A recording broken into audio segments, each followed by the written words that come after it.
Anime fans அனைவருக்கும் வணக்கம். So இன்றைக்கி நம்ம ஸ்டெல்லர் ட்ரான்ஸ்ஃபர்மேஷன் சீசன் 6 எபிசோட் 14 தான் பார்க்க போகிறோம். போன எபிசோட் எங்கே முடிஞ்சிருக்கும் அப்படின்னு பார்த்தீங்கன்னா, இவங்க வந்து அந்த ஸ்டார் கேஸ் ஏறலாம் அப்படின்னு சொல்லிட்டு ட்ரை பண்ணியிருப்பாங்க. அங்கே தான் முடிஞ்சிருக்கும். இப்போது இவங்க ஏறலாம் அப்படின்னு சொல்லிட்டு ஃபஸ்ட்டு லெவலுக்கு போய் காலை வைக்கிறாங்கப்பா. வச்ச உடனே அதை அப்படியே தள்ளி விடுமா. என்னடா இது ஃபஸ்ட்டு லெவல் தான், இப்படி இருக்கேடா பவர்னு சொல்லிட்டு பார்த்துக்கிட்டு இருக்கான் நம்ம ஹீரோ. கூடவே இன்னும் 2 பேர் சேர்ந்து ஏற ஆரம்பிக்கிறாங்க. அந்த நேரத்தில் ஒருத்தர் என்ன சொல்கிறான், நம்மளை இந்த உலகமே பார்த்து சிரிச்சாலும் பரவாயில்ல, நம்மளுடைய சாட்டிஸ்ஃபேக்ஷனுக்காக நம்ம ட்ரை பண்ணியே ஆகணும் அப்படிங்கிறான். இன்னொருத்தர் என்ன சொல்கிறான், இருங்க நானும் வரேன். அதாவது இதுக்கு முன்னாடி இந்த ரெக்கார்டு வந்து பார்த்தீங்கன்னா 95th லெவல் வரைக்கும் யாரோ போயிருக்காங்களாம். என்னால் 90வது போக முடியுதா நான் பார்க்குறேன்னு சொல்லிட்டு இன்னொருத்தனும் போய் ஏற ஆரம்பிக்கிறான். ஸோ இப்படியே ஏறிக்கிட்டு இருக்காங்க. கீழே இருக்கவங்கலாம் பார்க்குறானுங்க, டேய் இவனுங்க என்னடா நினச்சிட்டு இருக்கானுங்க, உண்மையாகவே ஏறணும்னு சொல்லிட்டு முடிவு பண்ணிட்டானுங்களா என்னன்னு தெரியலையடா அப்படின்னு சொல்லிட்டு பேசிக்கிட்டு இருக்கான். இன்னொருத்தர் என்ன சொல்கிறான், அவங்க ட்ரை பண்ணிட்டோம்ப்பா, நம்ம போயிட்டு வேற எங்கன்னா நம்ம லக்கு இருக்குதான்னு பார்ப்போம் அப்படின்னு சொல்லிட்டு கிளம்பி போயிடுறானுங்க. இப்போது இவங்க வந்து பார்த்தீங்கன்னா நடந்து கரெக்டாக 11th லெவல் அப்படிங்கிறதுக்கு வந்து சேர்றாங்கப்பா. அதாவது 10 லெவலில் இவங்க வந்து என்ன பண்ணாங்கன்னா, ஒரு ஹை லெவல் ஹெவன்லி டேட்டி தானே, அவங்களுக்குன்னு ஒரு பவர் இருக்கும்ல, அதை வச்சு சமாளிச்சிட்டாங்க. ஆனால் இந்த ஒரு லெவலில் இவங்களுக்கு புதுசான ஒரு சேலஞ்ச் அப்படிங்கிறது ஆரம்பிக்குது. ப்ரெஷர் ஒன்றும் தாங்க முடியல, அது கூட சேர்ந்து அட்டாக் வேறு வருது. அதாவது ஒவ்வொரு 10 லெவலில் தாண்ட புதுசான சேலஞ்ச் அப்படிங்கிறது ஆட் ஆகிட்டே இருக்குது. இது என்னடா இது வம்பா போச்சேன்னு சொல்லிட்டு அதையும் சமாளித்து ஏறுறாங்க. இப்படியே போய் 21st லெவலுக்கு போய் சேர்ந்தா அந்த இடத்துல ஒரு ப்ரெஷர் ஒன்று வருது பாருங்க. இவனுங்களால சுத்தமாக நகரவே முடியல. நம்ம ஹீரோலாம் பொத்துன்னு கீழே விழுந்தவன் தான், எந்திரிக்கவே ரொம்ப கஷ்டப்படுறான். இருந்தாலுமே இந்த இடத்துல நான் வந்து தோற்று போயிடக்கூடாது, கண்டிப்பாக நான் வந்து போயே ஆகணும் அப்படின்னு சொல்லிட்டு எந்திரிச்சு நடக்க ஆரம்பிக்கிறான். இப்போது அந்த 31st லெவலில் போய் ரீச் ஆகுறாங்க. அங்கே போன உடனே பார்த்தீங்கன்னா படிக்கட்டெல்லாம் அக்கா பிரிஞ்சு போயிடுமா. இதனடா வம்பா போச்சு அப்படின்னு சொல்லிட்டு இவனுங்க என்ன பண்ணுறாங்க, இவனுடைய பவர் எல்லாத்தையும் ஒன்று சேர்த்து அப்படியே அங்கேருந்து பறந்து போகிறாங்க. இப்படியே ஒன்றாவே வந்து பார்த்தீங்கன்னா ஒவ்வொரு லெவலாக கிராஸ் பண்ணிகிட்டே போகிறாங்க. ஒரு இடத்துல பார்த்தீங்கன்னா பயங்கரமான நெருப்பு கூட்டமாக இருக்குது, அதையுமே கிராஸ் பண்ணி வராங்க. இப்படியே என்ன பண்ணுறாங்கன்னா ஒன்று சேர்ந்து 50, 60 சொல்லிட்டு கிராஸ் பண்ணிகிட்டே போய்கிட்டு இருக்காங்க. கடைசியாக 75th லெவலில் உட்காந்து எல்லாருமே மெடிடேஷன் அப்படிங்கிறத பண்ணிக்கிட்டு இருக்காங்க. ஏன்னா எனர்ஜி காலி ஆகிட்டே இருக்கும் இல்லையா. அந்த டைமில் இவனுங்க பேசிக்கிறது என்னென்னா, என்னடா இது இவ்வளோ கஷ்டமாக இருக்குது. அதாவது நம்ம டீப்பாக உள்ளுக்குள்ளே போக இந்த ஸ்பேஸோட லாஸ் இருக்குது பார்த்தீங்களா, அந்த லாஸை வச்சு நம்மளை டெஸ்டிங் அப்படிங்கிறத பண்ணிக்கிட்டு இருக்காங்க. இதெல்லாம் கம்ப்ளீட் பண்ணுறதுக்கு முடியாத ஒரு விஷயம் போல் தெரியுதே அப்படிங்கிறானுங்க. இன்னொருத்தன் என்ன சொல்கிறான்னா, எனக்கு தெரிஞ்ச அந்த செலஸ்டியல்ஸ் இருக்காங்களே, அவங்களுக்கு வந்து யாரையும் பார்க்க பிடிக்காது போல் தெரியுது, யாரும் டிஸ்டர்ப் பண்ணக்கூடாது அப்படிங்கிறதுக்காக இப்படி ஒரு செட்டப்பை கிரியேட் பண்ணி வச்சுருக்காங்க போல் தெரியுது அப்படிங்கிறாங்க.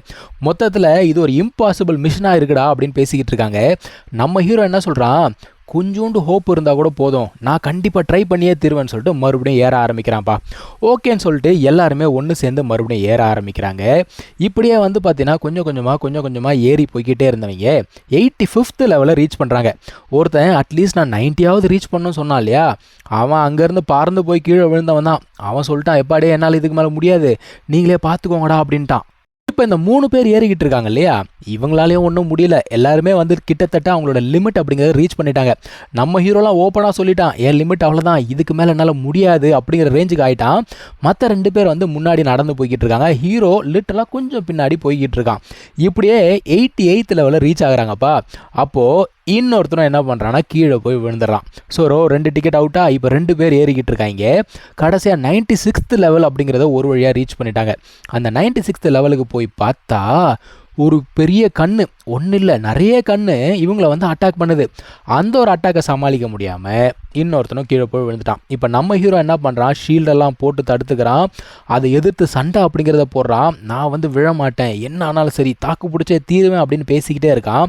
இதெல்லாம் பத்தாததுக்கு அங்கே வந்து இன்னும் கொஞ்சம் ப்ரெஷர் வந்து பயங்கரமாக இன்க்ரீஸ் ஆகுது. இப்போ அந்த கண்ணு சும்மா விட்டுருமா, அதை என்ன பண்ணுது, இவனை திரும்ப அட்டாக் பண்ணுது. கீழவே விழமாட்டேன்னு சொன்னவன் அவனும் வந்து விழுந்துட்டான் கீழே. இப்போ நம்ம ஹீரோக்கு பயங்கரமான ஒருத்தவங்க, என்னடா இது ஃபெயில் ஆகிட்டனே அப்படின்னு யோசிச்சுக்கிட்டு இருக்கான். ஒரு பக்கி குறுக்கோழியில் மேலே போச்சு இல்லையா, அது கீழே சிரிச்சுக்கிட்டே வருது. அது என்ன சொல்லுது, என்னடா நான் கொஞ்ச நேரம் தான் இந்தா போயிட்டு வந்தேன், அதுக்குள்ளே இந்த நிலமையில இருக்க நீ, டேய் ஸ்டார் கேஸ் ஏற ட்ரை பண்ணியா நீ, ஏப்பா இந்த மாதிரி ரெக்லஸாவா பண்ணுவேன், பொறுப்பு இருக்குதா உனக்கு அப்படின்னு சொல்லிட்டு நக்கல் பேசுகிறான்ப்பா. அதான் நம்ம ஹீரோ என்ன சொல்கிறான், நான் தோற்று போனாலும் பரவாயில்லடா, ஏறியே தீருவேன் அப்படிங்கிறான் அவன். இன்னொருத்தன் என்ன சொல்கிறான்னா, நீ குறுக்கோழியில் மேலே போய் கிஃப்ட் வாங்கிட்டு வந்துட்டல, கொஞ்சம் பெருசாக பேச தான் செய்வேன், சரி என்ன வாங்கியிருக்க காட்டு அப்படின்னு சொன்ன உடனே அவன் வந்து அந்த செலஸ்டியல் கொடுத்ததை எடுத்து காட்டுறான். இது வந்து பார்த்தீங்கன்னா ஒரு சோல் ட்ரெஷர். ஒருத்தன் கேட்குறான், சரி என்ன லெவல் ஆஃப் சோல் ட்ரெஷர் அப்படின்னு கேட்டால், எந்த லெவலாக இருந்தால் என்ன, எப்படியோ நான் மட்டும் தான் கிஃப்ட் வாங்கியிருக்கேன், அப்போ இந்த ரவுண்டோட வின்னர் நான் தானே அப்படிங்கிறான். இப்போ நம்ம ஹீரோ பார்க்குறான், என்ன ஆனாலும் சரி நான் மறுபடியும் ஏற தான் போகிறேன் அப்படின்னு சொல்லிட்டு அவன் போயிட்டு மறுபடியும் ஸ்டேர் கேஸை ஏற ஆரம்பிக்கிறான்ப்பா. இவனுங்களாம் பார்க்குறானுங்க, என்னையா பண்ணுற, வேணா வந்துறியா அப்படிங்கிற மாதிரி கூப்பிட்றாங்க. இருந்தாலுமே அவன் பாட்டி ஏறி போய்கிட்டே இருக்கான். இப்போ அந்த செலஸ்டியலோட ஸ்டூடெண்ட் ஒருத்தர் இருந்தார்ல, அவர் என்ன சொல்கிறாரு, பரவாயில்ல அவன் ஏறட்டும் விடுங்க. இந்த மாதிரி தான் பல ஆயிரம் வருடங்களுக்கு முன்னாடி ஒருத்தன் வந்து ஏறினானா. அவன் வந்து ஏற ஆரம்பிக்கும் போது லோ லெவல் ஹெவன்லி டேட்டியாக இருந்தானா. பல முறை ஏறி ஏறி ஏறி ஹை லெவல் ஹெவன்லி டேட்டியாகவும் மாறிட்டானா. இது எப்படிங்க சாத்தியம்? அது மட்டும் இல்லாமல் மேலே ரீச் பண்ண முடியல அப்படிங்கிறப்போ எதுக்கு அவன் மறுபடியும் ஏறினா அப்படின்னு சொல்லிட்டு இவங்க ஒரு கேள்வி கேட்குறாங்க.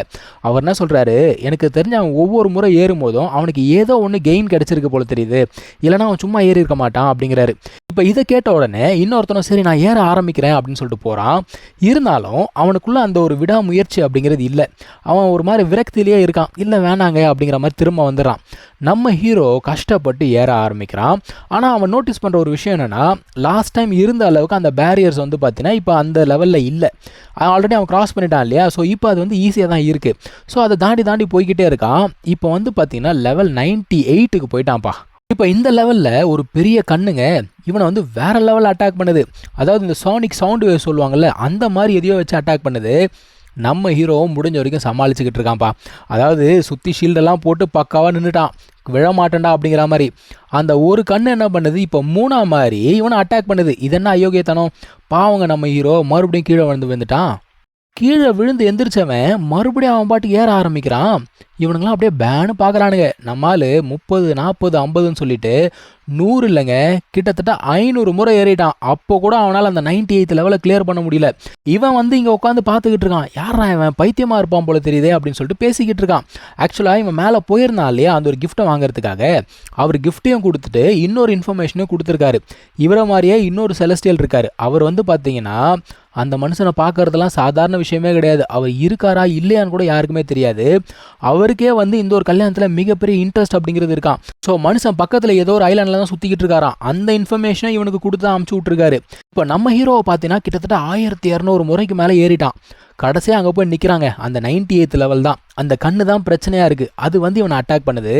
இவனுமே வந்து பார்த்தீங்கன்னா கிட்டத்தட்ட பிரேக் த்ரூ அப்படிங்கிறது கிடைக்கக்கூடிய ஒரு இடத்துல தான் இருக்கான். பிரேக் த்ரூ அப்படின்னா அடுத்த லெவலுக்கு ப்ரொமோட் ஆகுறதுன்னு வச்சுக்கோங்க. இப்போ அந்த ஒரு கண்ணுமே எப்பவும் போல் அட்டாக் பண்ணுது. இவனுமே வந்து தடுத்துக்கிட்டு இருக்கான். கரெக்டாக நம்ம நினச்ச மாதிரி இவனுக்கு ஒரு பிரேக் த்ரூ அப்படிங்கிறது அந்த இடத்துல கிடைக்குது. அதுக்கப்புறமா என்ன பண்ணுறான்னா அவனுடைய பவர் எல்லாத்தையும் ஒன்று திரட்டி ஒரு வழியாக அந்த ஒரு கண்ணை டிஃபீட் பண்ணிடுறான்ப்பா. ஒரு வழியாக 98th லெவலில் இருந்து 99th கால் எடுத்து வைக்கிறான்ப்பா. நம்ம ஜெயிச்சிட்டோம் மாறான்னு சொல்கிறதுக்குள்ள பயபுல கண்ணை திறந்து பார்த்தா கீழே இருக்கான். எப்போறா நான் கீழே வந்தேன் அப்படின்னு யோசிச்சுக்கிட்டு இருக்கான். அந்த டைமில் அவனோட உடம்பு எல்லாமே வந்து பார்த்தீங்கன்னா கண்டினியூஸாக ஹீல் ஆக ஆரம்பிக்குது. பழைய நிலைமைக்கு மாறிடுறான். அப்போ அந்த ஸ்டூடெண்ட் இருக்கான்ல, அவன் வரான். வந்து அவன் என்ன சொல்கிறான், நீ வந்து சக்ஸஸ்ஃபுல்லாக 99th லெவலில் ரீச் பண்ணிவிட்டு ஸோ உன்னை வந்து செலஸ்டியல் கூப்பிட்டு வர சொன்னார், வா அப்படின்னு சொல்லிட்டு கூப்பிட்டு போகிறான்.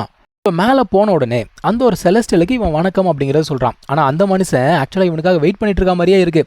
அவர் என்ன சொல்கிறாரு, நீ அந்த ஸ்டேர் கேஸை ஏறி இருக்க, நியாயப்படி பார்த்தா நான் உன்னை மீட் பண்ணி தான் ஆகணும். அது மட்டும் இல்லாமல் என்னுடைய ஃபர்ஸ்ட் பிரதர் வந்து பார்த்தோன்னா இந்த ஒரு மேரேஜில் ரொம்ப இன்ட்ரெஸ்டடாக இருக்கான். அவன் ஏன் இவ்வளோ அக்கறை காட்டுறான் அப்படிங்கிறது எனக்கு புரியல. அது மட்டும் இல்லாமல் அவன் என்ன யோசிக்கிறான் அப்படிங்கிறது கூட என்னால் யூகிக்க முடியல அப்படிங்கிறாரு. அது மட்டும் இல்லாமல் இவங்க 3 பேர் இருக்காங்களே, நம்ம ஹீரோ அவனோட பிரதர்ஸ் 2 பேர், இவங்க 3 பேருமே இவர் ரொம்ப நாளாக கவனிச்சுட்டு தான் இருக்காராம். உங்களுடைய ப்ராசஸ் வந்து ரொம்ப வேகமாக இருக்குது, பயங்கர வேகமாக ஸ்ட்ராங் ஆகிட்டே வந்துகிட்டு இருக்கீங்க, பரவாயில்ல ஒன்றும் பிரச்சனை இல்லை. அது மட்டும் இல்லாமல் உன்னோட பிரதர் வந்து காட் கிங்கே கிடையாது, ஆனால் அவன் வந்து டைமோட லாஸ் எல்லாம் தெரிஞ்சு வச்சிருக்கான். இது எப்படிங்கிறதே தெரியலையே அப்படிங்கிறாரு. அதாவது அந்த பிரதர் கிட்டே இவர் போய் கேட்டிருக்காராம், இவரோட பிரதர் கிட்ட, இது எப்படி இந்த பையனுக்கு இதெல்லாம் தெரியும் அப்படின்னா, அவர் என்ன சொன்னாராம், அது இருக்குன்னா ஒரு காரணத்தோட தான் இருக்கும், உள்ளுக்குள்ளே போய் நம்ம ஆராய வேண்டிய அவசியம் கிடையாது, விட்டுரு அப்படின்னு சொல்லியிருக்காராம். ஒரு வழியாக இவன் எதுக்காக வந்தான், அந்த ஒரு கிஃப்ட்டை வாங்குறதுக்கு தானே. அந்த ஒரு கிஃப்ட்டையுமே எடுத்து கொடுக்குறாரு. அவர் என்ன சொல்கிறாரு, இது வந்து ரொம்ப ஒரு ரேரான ஐட்டம், அவர் யூனிவர்ஸை சுற்றி வந்துட்டு இருக்கும்போது இது இவருக்கு கிடைச்சதான், வச்சுக்கோ அப்படின்னு கொடுக்குறாரு. அதுக்கப்புறமா இவருடைய சீனியர் பிரதர், அதாவது இன்னொரு செலஸ்டியல் இருக்கார் இல்லையா, அவர் எங்கே இருக்கார் அப்படிங்கிற ஒரு இன்ஃபர்மேஷனை கொடுக்குறாரு. ஆனால் நீ அவரை மீட் பண்ணுவியா மாட்டியா அப்படிங்கிறது உன்னோட விதியை பொறுத்ததுன்னு சொல்லிட்டு அமுச்சு விட்டுறாரு.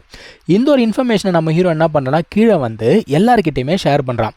ஏன்னா காம்படிஷன் அப்படின்னா கூட எல்லாருக்குமே ஒரு ஃபேரான ஆப்பர்ச்சுனிட்டி இருக்கணும் இல்லையா, அதனால் எல்லாருக்கிட்டையுமே ஷேர் பண்ணுறான். அவங்களும் பார்க்குறாங்க, எப்பா நமக்கு கிடைச்சதுன்னா கொஞ்சம் லக்காக தான் இருக்கும், வாங்கடா போய் ட்ரை பண்ணி பார்க்கலாம் அப்படின்னு சொல்லிட்டு எல்லாருமே கிளம்பி போகிறாங்க. இங்கே தான் இந்த ஒரு எபிசோட் முடியுது. நம்ம அடுத்த எபிசோடில் மீட் பண்ணலாம். தேங்க்யூ ஸோ மச் வாட்சிங். Take care. பை.